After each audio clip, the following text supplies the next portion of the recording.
Hello and good afternoon, everybody. Thank you so much for your attendance here today. And welcome to today's free webinar delivered to you by Pan Wellness. In today's session, we're going to be exploring crafting wellness and looking and exploring strategies for reducing stress and building a healthy work environment.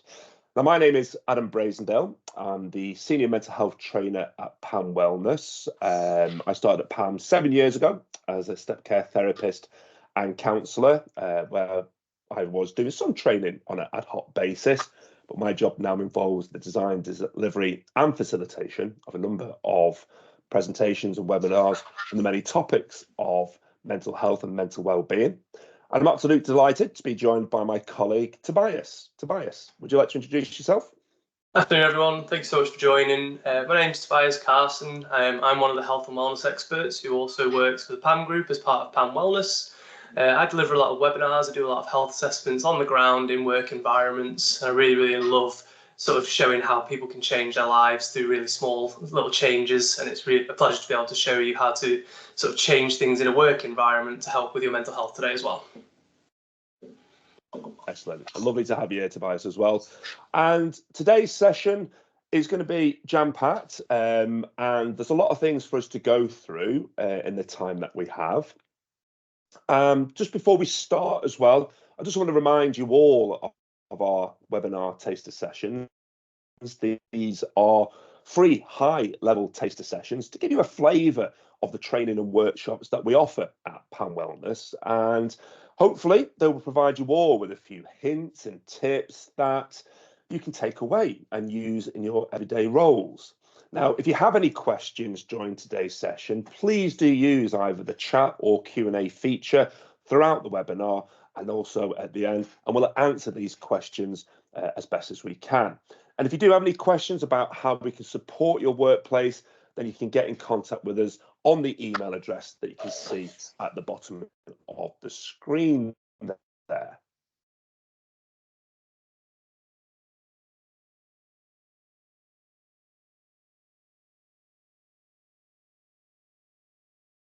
Now, as you can see, we do have a full agenda today. We're going to be starting by looking at the concept of stress. We're going to look at what stress is, and we're going to look at what it means by stress. We're also going to explore some of the potential causes of work-related stress and draw upon the health and safety executives management standards to provide an overview of a potential framework for management, the organisation, to support employees. And then finally, I'm going to provide some strategies and methods to prevent and hopefully mitigate the impact of work-related stress and burnout. I'm then going to hand over to Tobias, who will take us through three main areas to focus on when attempting to reduce stress at work and some practical applications you can all use to start with.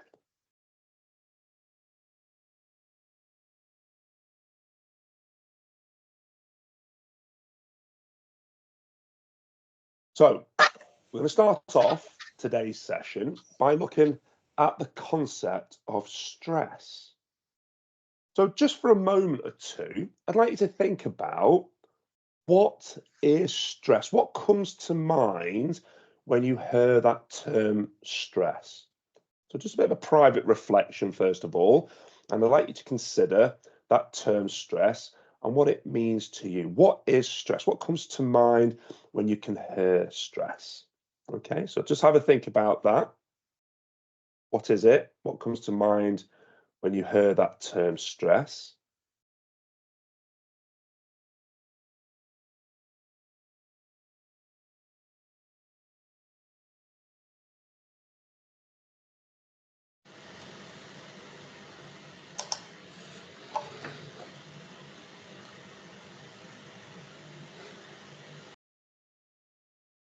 Okay, so let's have a look at what we mean by stress. And stress, well, it's a term we're all likely to be familiar with. We're all likely to experience stress at some point in our lives.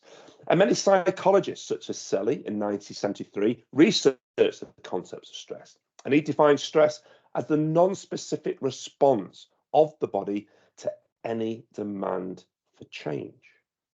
Now, this although it is a helpful global definition of stress, it can be defined in many different ways. And research on stress and the stress response, as you can imagine, is vast.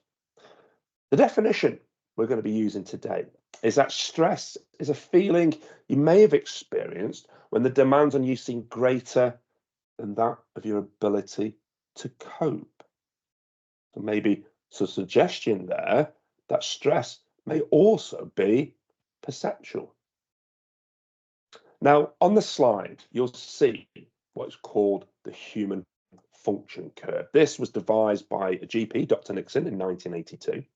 And as we can see, it shows the relationship between stress, which is on our horizontal axis here, and task performance, which is on our vertical axis here.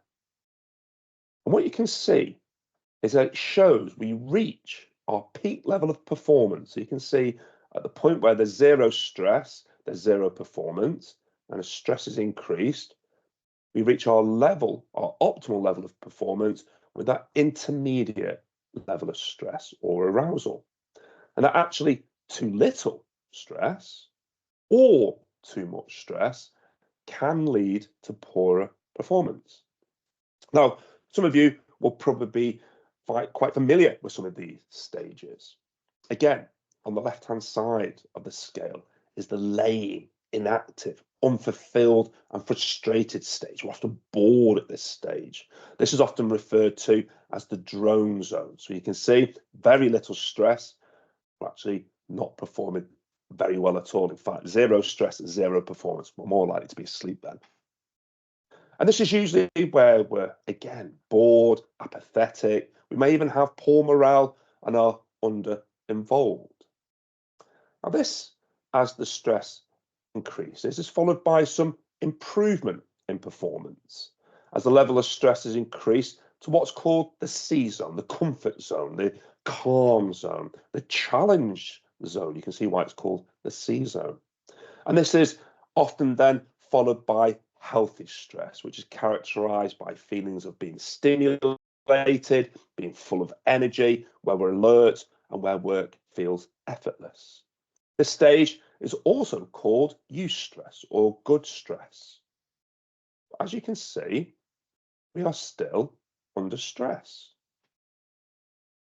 Now, it's often at this stage that many people will ignore the warning signs that they're becoming distressed, and they don't allow themselves time to de-stress.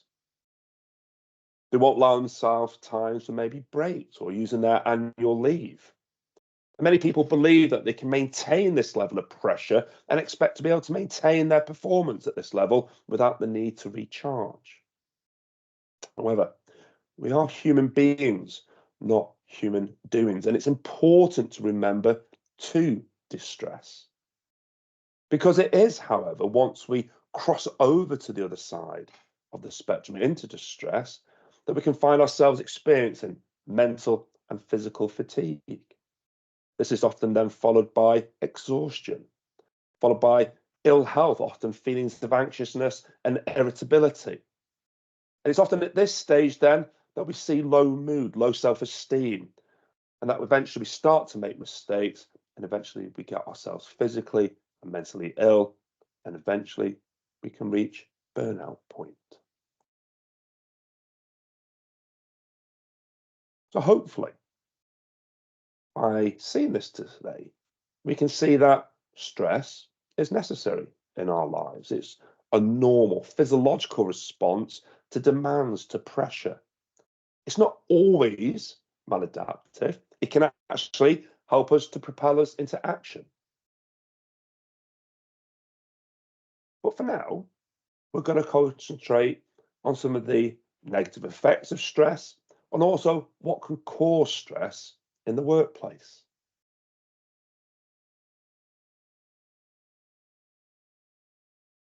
Now, stress, as you can imagine, can impact us all at different times and in different ways. And also, it's important to recognise that it's not an employer's or a line manager's job to specifically diagnose or treat stress. Now, the Health and Safety Executive have created the Talking Toolkit to help managers and employees explore and identify sources of stress, have supportive conversations around stress, and co-create interventions to mitigate stress. And on the slide, we've outlined the 6 key areas of work design identified by the Health and Safety Executive that can cause stresses in the workplace. And the first of these are demands. This includes issues such as workload, working patterns, and the working environment. Control, and how much say a person has in the way they do their work. Support, this includes the encouragement, sponsorship, and resources provided by the organisation, management, and colleagues. Relationships, this includes promoting positive working to avoid conflict and often dealing with unacceptable behaviour. Role, whether people understand their role within the organisation and whether the organisation ensures that they don't have conflicting roles. And change, how organisational change, large or small, is managed and communicated within the organisation. And again, the health and safety have noted if that these areas are not appropriately managed or considered, they can have the potential to impact on an individual's physical and mental health, their performance and productivity levels. And it also can increase things like sickness absences and incidents of accidents at work. But how can we mitigate against stress based on these 6 key areas? Well, here are some potential strategies which can be used in work to help prevent or buffer work-related stress. And the first is to look at working patterns. Make sure that individuals take regular breaks, particularly when work is complex or emotionally demanding. For workload, look at increasing the frequency of supervision. Allow the individual to focus on a specific piece of work and provide support with task allocation. If the environment is an issue, ensure that you provide individuals who need it, maybe with room dividers or maybe a private office space. Reduce the pitch or volume of telephone ringtones. And also look at maybe ensuring that the workplace is clean and clean work, equipment is provided, and ensure temperature and lighting is at appropriate levels. For communication, have regular and open discussions regarding workload, pacing, clarity. And there's multiple forms of communication which can help, such as one-to-one, supervision, team meetings, etc. And make sure if the role is an issue, make sure that you set clear work objectives. So, for example, who's doing what and why. Have agreed standards of performance for individual tasks. Encourage people to be involved with decision making. Talk about ways decisions are made.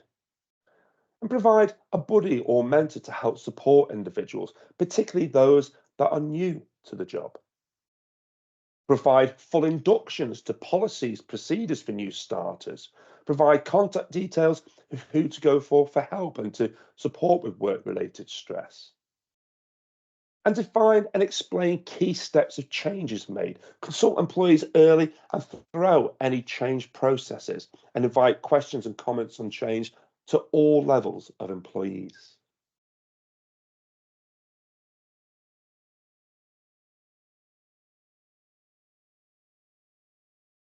Now, in addition to the framework we've just outlined today, there are some more general management stress strategies that as individuals we can all use to help prevent or even buffer the negative impacts of stress. And the first to consider is taking physical and mental breaks. It's vitally important to take regular breaks to restore our attention, especially as most of us do now, sitting down in front of a computer.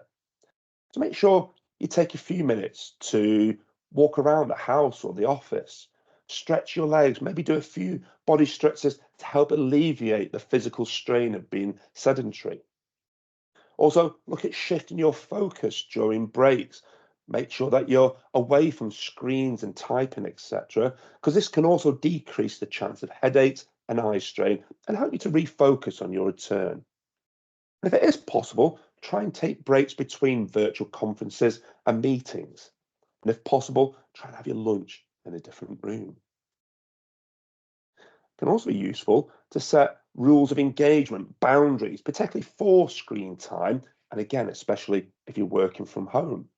So make sure that you switch off from technology when you can and put your work equipment away and out of sight, especially if you don't have a dedicated space to help you transition into home mode after work so you can restore your energy levels.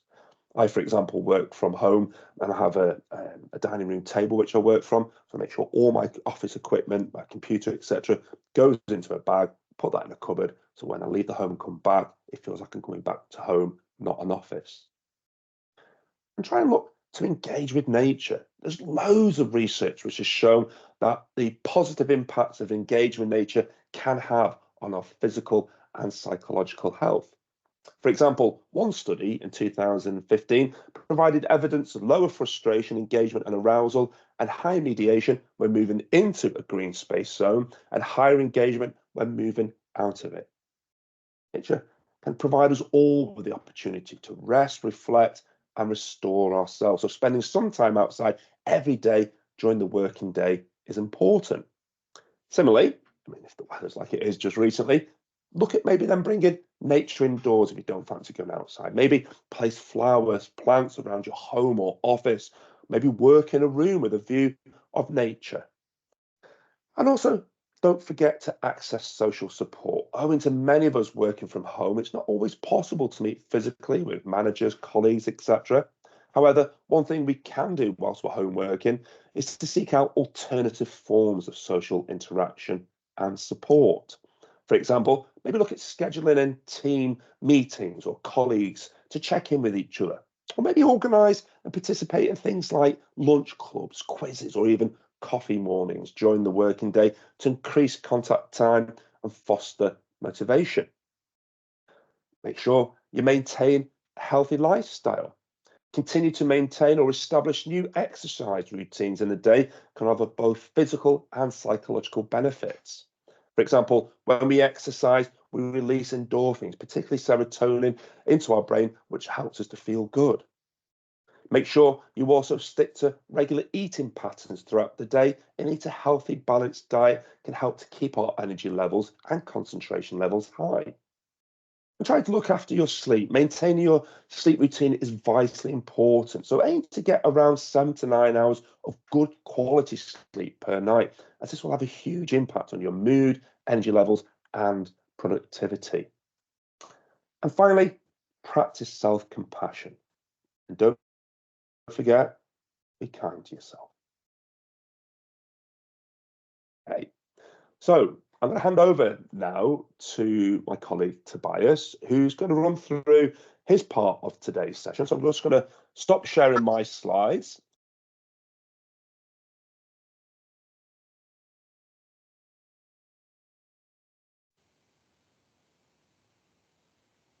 Hey, thank you very much, Adam. Really useful insights in there. You can see on not just like an individual level, but you're also starting to see from a business like level and how it sort of layers upon each other, where yes, we need to look after ourselves as individuals. We also need to understand how employers could also look after employees and so on and so forth to make sure that we're all crafting strategies together and not just having to rely on ourselves. So where I'm going to take over from here is we're going to build on some of Adam's examples, and hopefully I can sort of show you a three-step idea of where employers could take over and start to reduce, say, our triggers to stress, or maybe start to take away certain parts of our environment in the work environment and start to understand how we can craft a workspace to create more positive emotions and how we can establish some good habits through things like policies and through open communication, and how that can have a huge effect, not just on an individual level, but on a whole team level as well. So that's exactly what I'm going to take us through. So I'm going to try and whittle this down to three main areas, and hopefully, and I think very well, it's going to cross over a lot with what Adam has already been saying, where reducing stress and creating a healthier environment go hand in hand. If we address the way our office and our home study looks, then it can have a positive effect on our emotions, your perceptions of work. If we go a step further and we craft a workplace culture, we can get ahead of the game and reduce our triggers to stress in the first place. So key to achieving this are some of the examples that I'm going to try and outline for you. These are suggestions, some practical applications. These sections are by no means all there is. There's plenty more to be found with research and plenty more that we could actually innovate as well. So it's always worth reaching out to other organizations, other people, and collaborate and try to figure out what's worked on individual and business levels.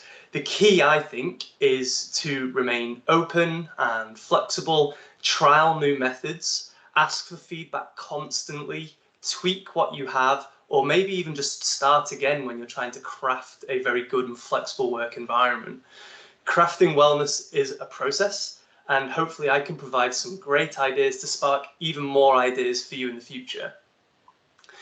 Where I'm going to start off is to understand that people need to be heard and they need to be given autonomy. So first, we'll discuss employee engagement. What can employers do to make sure each individual feels heard, feels like they're being taken care of? Ultimately, this is what employers have to achieve to improve morale and reduce stress in the long run. What your office space looks like, what it feels like, what it smells like will have a huge knock-on effect to your perception of work. So the second part that we're going to look at is the actual work environment. A poorly designed, cramped and cluttered environment with poor lighting and not much relaxation space will already heighten your anxiety level before you've even turned a computer on. So negative perceptions, as we know, can create negative emotions. So employers should strive to improve employees' perception of their workplace, reducing the negative perceptions and thus hopefully negative emotions.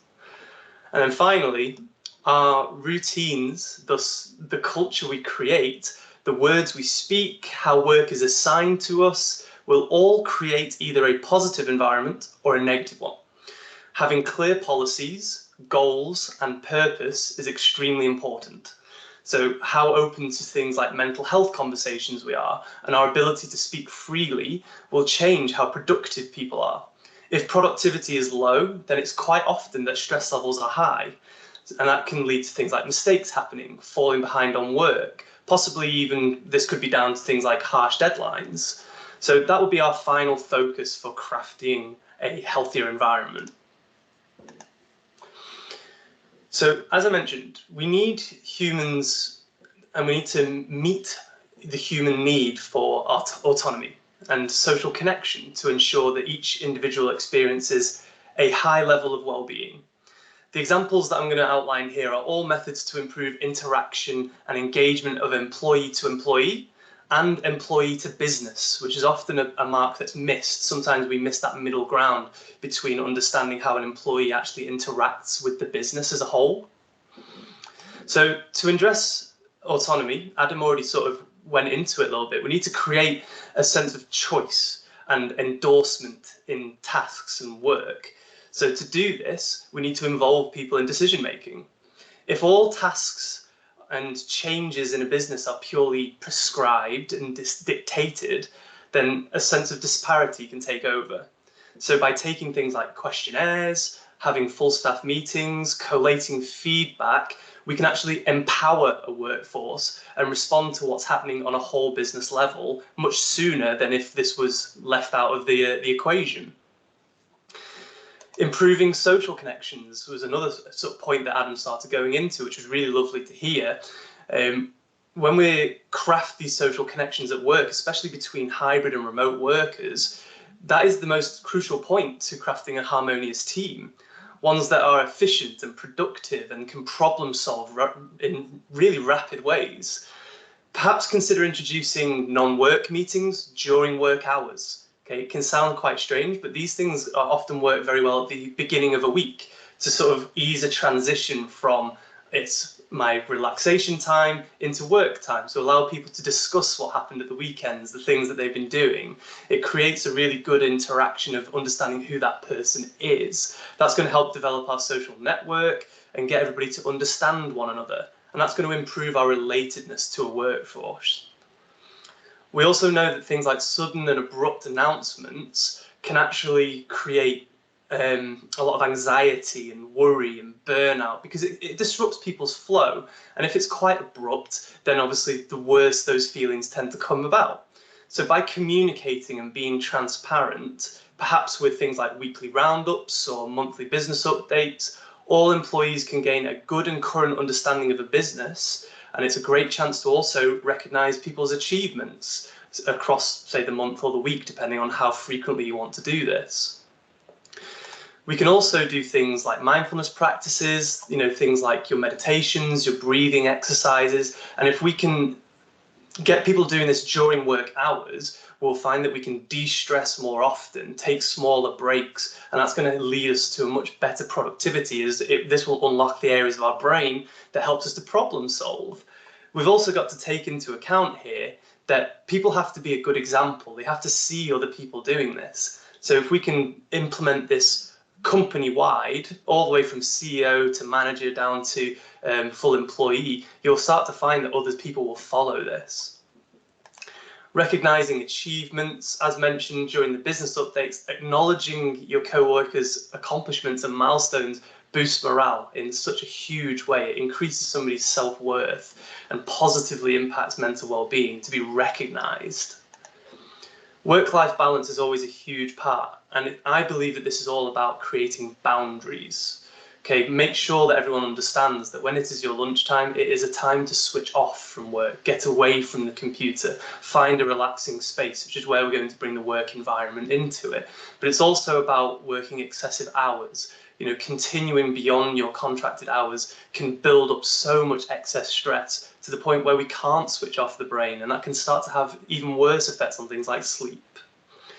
And then finally, feedback. Feedback. It's crucial to change, and we've got to make sure that everyone feels heard. So consider maybe using something like a monthly feedback questionnaire. Allow open and honest meetings. Suggestion boxes is a very simplistic and crude way of going about it, but as long as all feedback has been replied to, people will feel heard. These pieces of feedback increase autonomy, and that is a basic human need. When people feel they've got autonomy and control, they'll feel like they've been looked after and cared for. So therefore, they'll provide you productivity and efficiency back in tenfold. The work environment. So an employee's workspace can keep them motivated. Adam touched on it. I've said it a couple of times already. We've got to think about how your space is going to promote positive emotion, but then we've also got to think about what's within that space and how that's going to promote healthy habits. So investing in making your office a more enjoyable place to be, that will mean that your employees will actually love spending time there. Even if most of your workforce is remote, where they work still affects their performance. So making sure that all employees are comfortable, they've got a stimulating place to work. Okay, maybe you can provide a stipend for things like ergonomic chairs, extra monitors, standing desks to promote good posture, making sure that we're not getting stuck into a sat position, triple flexion, which is quite a common negative part of our posture. Okay, so when we're looking at posture, even if you don't have a standing desk, we've got to ensure that we've got good information on things like your desk and chair setup. So a good DSC assessment can go a long way to making sure that somebody's got all the correct equipment that they need to make sure that they're not getting excess headaches, excess back pains, and making sure that they're not getting, eye strain from the monitor being in the wrong position. So making sure that people have got the correct desk height, monitor level, adjustable if possible, then this will make a huge difference to how well somebody can concentrate throughout the day. We can promote things like easy access to water and drinks. I think movement is possibly the most important part of everybody's day. We are a workforce these days that sits a lot, does not much movement. We tend to finish work, we'll jump into a car, maybe get home, and then we'll sit down and relax by the TV, and therefore we're not moving very much. So what could we do inside a work environment to promote movement? Is it a case of everybody can have an extra 10 minutes for a 10-minute walk? Are you having one-to-one discussions? Does that have to be sat down? Could you go outside? Could you walk the length of the office together?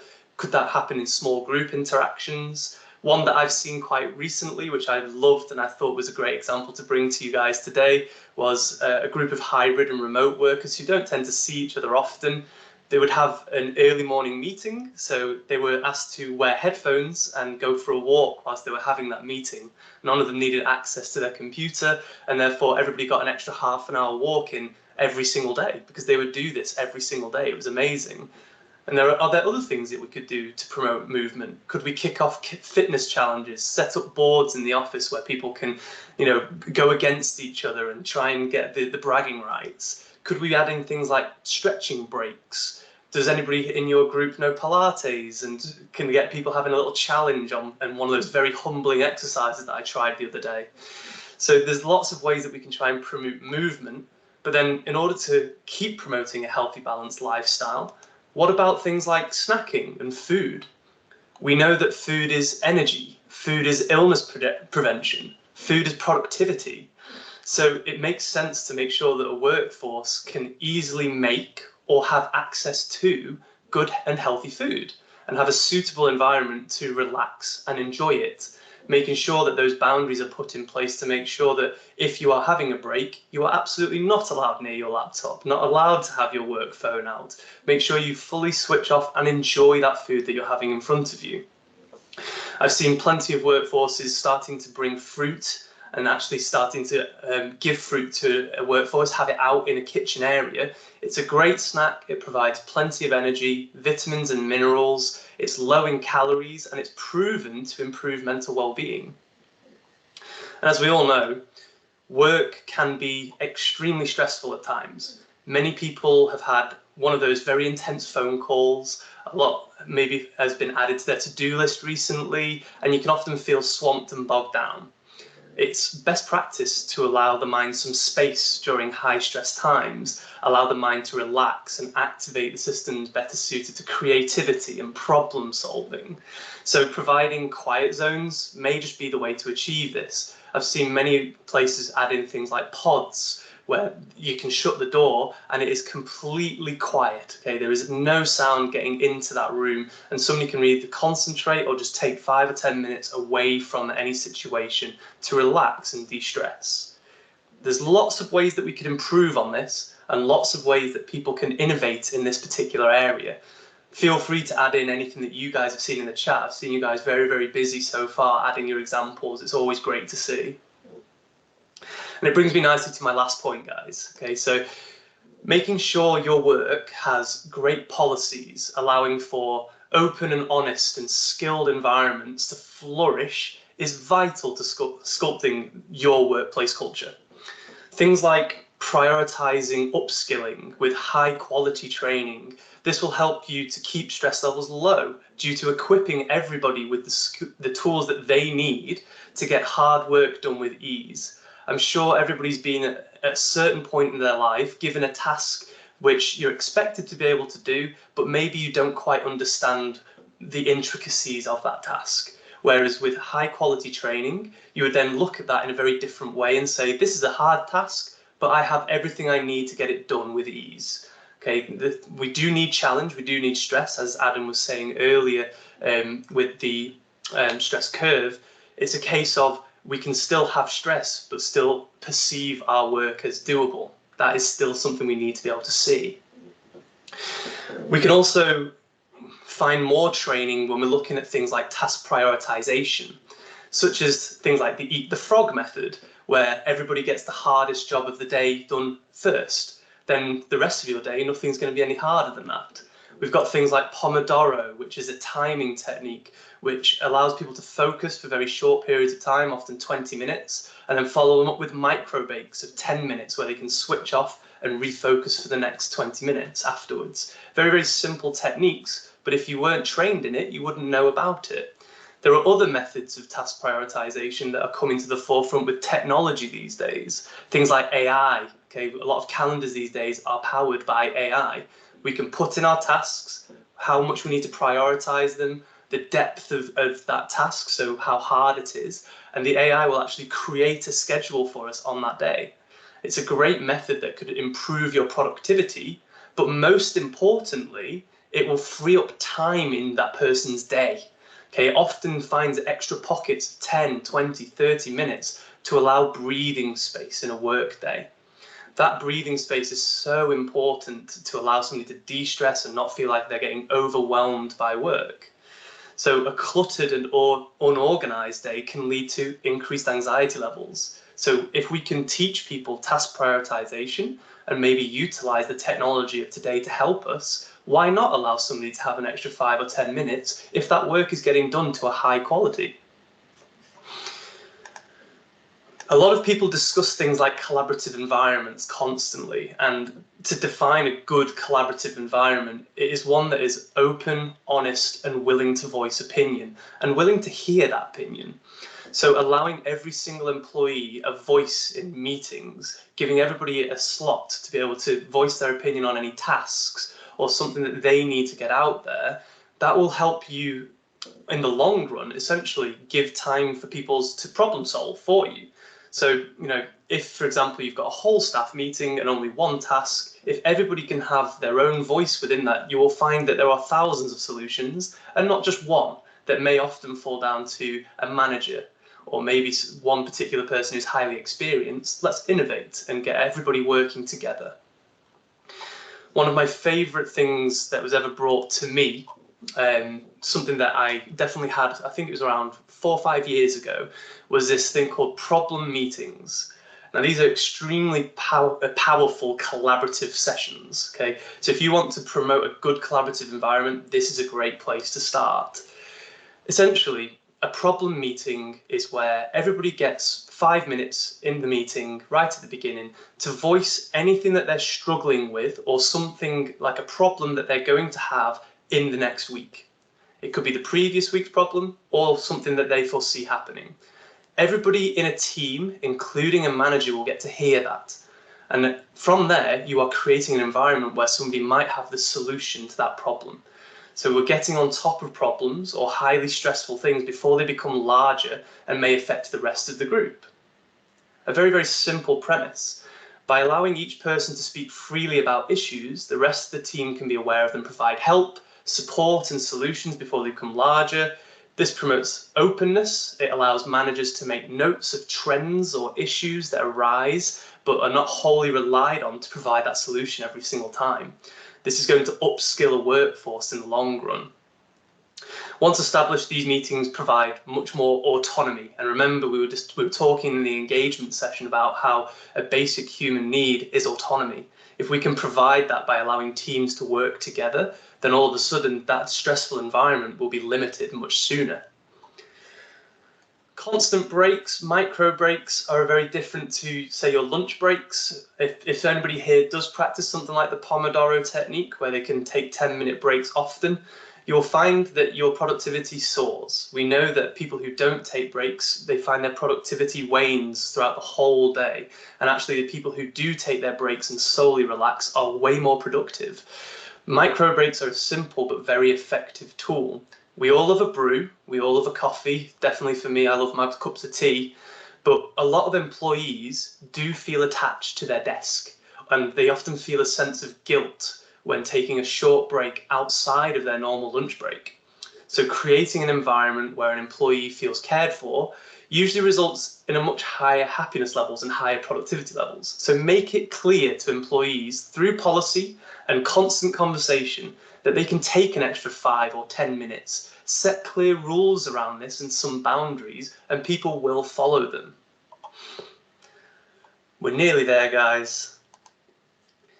Throughout life, one of the key attributes of those who are more resilient are those who set goals. They reset goals, they seek to achieve, and they see reward for their efforts, both intrinsically and extrinsically through celebration. So doing those one-to-ones, as Adam was mentioning, setting team goals that are established by the teams, not by higher-ups, established by the team, can be a great motivator for individuals and teams. This, again, brings back autonomy and lets managers guide their employees to achieve something beyond their usual responsibilities. Then we can recognise their achievements and reward if possible, maybe through those business updates I was mentioning earlier. All of these methods that we've mentioned today are simple but effective tools that can craft a better workplace culture. It's a best practice to ask teams what they would like to see change in their environment as well. You may find some more simple solutions that may improve morale outside of what I've already mentioned today. So to summarize, guys, stress is a normal response to demands and pressure. Adam laid this out for us in the best possible way. It's when this becomes excessive that we start to see a negative effect to individuals' health. Everybody should be treated as an individual when it comes to stress, but there are plenty of methods a business can implement to reduce overall stress levels. We've got things like education for coping mechanisms and how to implement them. That can help us all on an individual level, but high-level changes to policy, environment, and work habits is what will balance stress levels and harbour an environment of care, happiness, and productivity. As you can see on this slide here, we offer so much training and so much webinar content. This is just one of the areas that we can specialize in, but these are just some of our most popular. And as you can see, we have over 80 more of these. Okay, and if you'd like to see more of them and we want to deliver to your business, then you can get in contact with us using the details that you can see on the screen. I say thank you to everybody for coming today, and thank you, Adam, as well, for presenting alongside me. It's been a pleasure. We're just going to open this up now to everybody for a bit of Q&A if anybody wants any questions answering. If not, then we'll thank you all for coming, and we'll hopefully see you on the next webinar. Fantastic. Thank you so much, Tobias. Really enjoyed listening to how we can all make a contribution to create a culture where we all feel safe to work, psychologically as well as physically as well. That was great to hear. Thank you very much. We do have quite a number of questions in the chat box, which I'm just going to go through now. So we've got there, can you miss the middle bit of stress and go from calm to distress? Absolutely. Particularly that often happens when somebody has experienced trauma or they've been triggered by something that is relived for them. So absolutely. Another person's putting it, is the health and safety executive for PAM or the health and safety executive for the NHS? The health and safety executive is for everybody. That is something that is in law to protect us all and our working rights. There's a few suggestions in there, as Tobias said, so do look out for those where people have suggested things that they use, which can be really helpful to create a wellbeing culture and to help to create a sense of relaxation, information sharing, etc. in the chat function there as well. There was another question I saw, which I thought would be really helpful for you to answer, Tobias, about feedback. This is from somebody who asked, any suggestions for supporting people in giving feedback? I try to get feedback from people about changes that are coming. No one responds, they're too busy, etc. The change happens and people complain they had no say in what they did. So any suggestions for getting feedback from people? Yeah, that's a really great question as well, and it's one of those questions which never has like a one direction approach.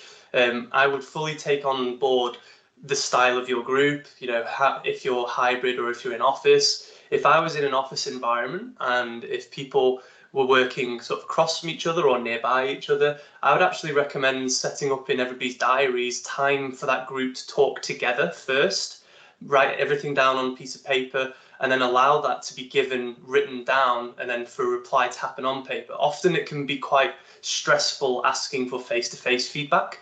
It can feel quite daunting. It can feel like you've been put on the spot. If you allow information to flow in their direction of what is happening first, and then say, in the next week, we're going to put in maybe a half-an-hour meeting for you guys alone, without a manager or without any higher-ups involved, for you to write any questions, for you to get out anything that needs to be said, either positive or negative, and then allow for that to become a collaborative team feedback rather than individual.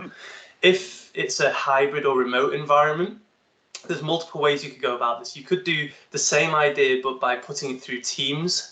I do find that can sometimes take away a little bit of the personality of the group, because a lot of people these days do like to not have cameras on. and it's good to be able to see faces and judge emotion of a group when you're face to face. So in that particular side of things, I would try to simplify the process as much as possible. So therefore, you could use tools like SurveyMonkey or even Google Questions. There's definitely certain forms that you can use on those whereby you provide the information to each individual. Okay, maybe even add in read receipts just to make sure that everybody has taken in that information, and then provide feedback links. And you can then collate genuine trends across a team for people to go through. Like I say, there's not one answer to that particular thing. It depends on each individual. Often some people like to talk face to face, so you can reply to that and say, do you want phone call or do you want Teams? Make sure cameras are on, as judging emotion is quite important in these kinds of situations. But then if, say, there are more people who tend to be, they like to listen, take information in, just allow the conversation to keep flowing, keep giving information as and when it becomes available, and just allow constant time. So let's say you're a manager who needs to provide this feedback and you need feedback from the group. If you leave parts of your diary open, which are 20 minutes that can be used by anybody, and you can say, I need some feedback. If anybody wants to give it every single day at this time, 20 minutes is available for you. At that point, you'll more than likely find that the people who don't want to give feedback might start stepping forward. Often it's just a process rather than, there's one or two methods. We've got to sort of apply multiple methods to create trends amongst the workforce. Absolutely, thank you very much. And also, there's quite a few suggestions that have gone into the chat there as well. So people also showing what Tobias was saying there about various different things that can be useful. But hopefully, Nicola, you found that helpful as well. Nicholas has put in here: do you have a recommended supply for workplace assessments? Is this something you have colleagues who can come and do? What's the cost for this? Please contact us on that email address, businesssupport@pamwellbeing.co.uk. We absolutely do, and we'll be delighted to discuss your needs with you there as well. A few other suggestions coming through about ways of collecting feedback, but also things that people have done to help with their wellbeing culture. How do you change the thinking to a workforce that have the perception of fear of being thought of lazy? Again, hopefully that was answered in Tobias's presentation when we come to talking about the importance of taking those micro breaks and the increase in productivity. So hopefully that will help with that. Other suggestions in there. I'm just looking very quickly to see if there's any more questions. You've all done great helping each other out in here. Really, really well used function there. Again, people asking about the recording of the session. Absolutely. If you go to the top of the chat there, Rachel has put in a comment about slides and the chat, which is available. And then lots of people thanking yourself, Tobias, for your great presentation there. Somebody asked me, do I do or can I do audio books for them? I love that question. I'll see what I can do. I'll see what I can do. But thank you very much, everybody, for your time, for your attendance. I really do hope you all take something from this. And Tobias, would you like to say one final thing before we go? No, I've had just a great time, and it's really great to have everybody interacting as well. And thank you everyone for popping in your messages, and thanks everyone for turning up today. There was so many of you. It was great to get some information out there. Thank you. What a great way to leave it. So thanks very much, everybody, and take care. Bye-bye.